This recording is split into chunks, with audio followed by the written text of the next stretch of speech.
Finally, a night perfect for football, and it comes on the penultimate week of the regular season.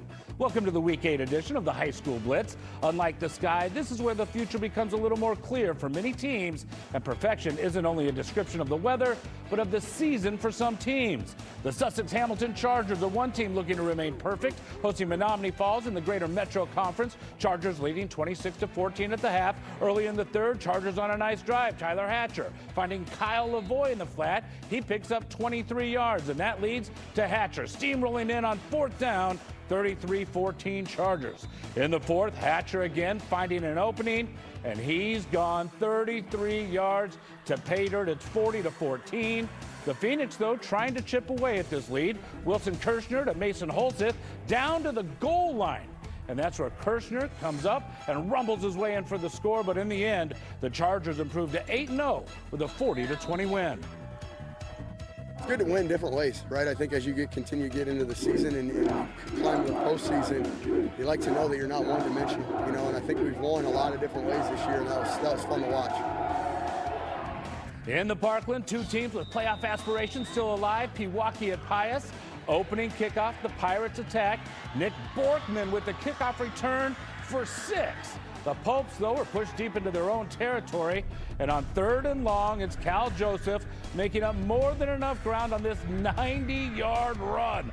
Look at him go as he just sidesteps it out of any kind of trouble, and nobody gets near him as he reaches the goal line. Owen Dauberstein rolling out, launching a pass to Chase Lewis, and look at this nice catch. And it's a 20-6 lead as the Pirates roll to a 41-6 win. Time to slow some things down and take a look through Leach's lens. Award-winning photojournalist Mickey Leach noticing a stalwart along the Pius sideline. That's Bob Mitri. Graduated in 1966, and during his time there, he was the student manager for football, basketball, and baseball. Since then, he has been to as many games as possible every single year, only missing a handful over the years. He's been dubbed as the Pope superfan. He's in the Pius Hall of Fame, and he says that he loves his alma mater, and this is his way of showing his appreciation by continuing to support the teams. Man, you gotta love that. The playoffs are already locked up for the Pirates from Port Washington, and an undefeated season is still a possibility. But they're hosting the high-powered offense of Berlin, who is looking to claim the East Central title this season. Lily Zhao has the story from our High School Blitz Game of the Week. The Port Washington Pirates look to keep sailing to an undefeated season, and they'll make an early statement against Berlin. On their opening drive, Sam Paston rolls left and races 31 yards into the end zone for the game's first score, 7-0 Pirates. Berlin flexes its muscles in the second quarter as they double up Port Washington. Porter Hess is responsible for both touchdowns, including the 78-yard scamper down the sidelines and into the end zone as Berlin takes a 14-7 lead. But not for long. Ben Fritsch flashes his wheels on the kickoff return. He goes the distance and looks back to see that no one can catch him. That's 90 yards in total to tie the game at 14. The Pirates were not done. Fritsch now looking for the conference's leading receiver Joshua Arnold, and he hauls in a 7-yard touchdown to give Port Washington a 21-14 lead at the half. From there, they kept on charging. First, Fritsch scampers into the end zone from 4 yards out to give Port Washington more breathing room. And then here's your dagger, courtesy of Logan Niemeyer, who breaks free for the 7-yard touchdown run as Port Washington moves to 8-0 and clinches the East Central Conference title with a 35-20 win. It feels amazing. We haven't done this in Port, I think, in 23 years, since 2000. So to bring home another conference championship just feels amazing. With the East Central Conference title all wrapped up, I asked Ben, how far can this team go? And he said, we're going to make a deep push in the playoffs. Now that starts in a couple weeks, but first, they're going to wrap up the regular season next week at Waupun. Reporting from Port Washington High School, Lily Zhao, FOX 6 Sports. What a season for them. In the Richardson division of the City Conference, Marshall trying to become playoff eligible, facing Bradley Tech. Tech on the drive, but look at Marshall's defense stepping up, getting the sack and the fumble. And that leads to a nice Tavon Morris play.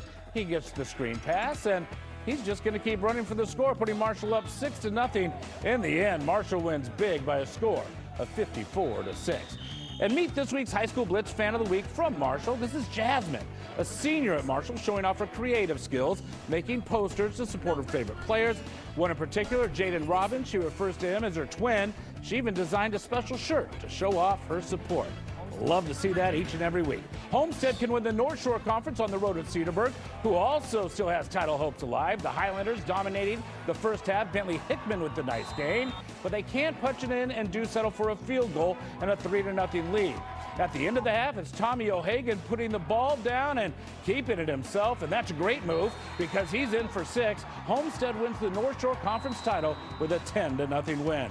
Staying in the North Shore, a battle of the birds. Hartford trying to become playoff eligible at 5-2 Slinger. And the second, it's the Orioles punting. And this is not a good thing if you're an Orioles fan because Landon Gehring of the Owls recovers the blocked punt deep in Hartford territory. On the very next play, Caleb Burkle scoring his 3rd touchdown of the season. It's a 10-0 Owls lead. Hartford would trail 17-0 until Kason Bodwine outraces everybody to the corner of the end zone. That deficit cut to 17-7 late in the 3rd. It's a 3-point game in the 4th when the Owls go to the air. Feedy throwing deep to Shane Pfeiffer, and he is gone. 78 yards for the score. The lead goes back to 10, and the Owls' night is a big one, 31-14, the final.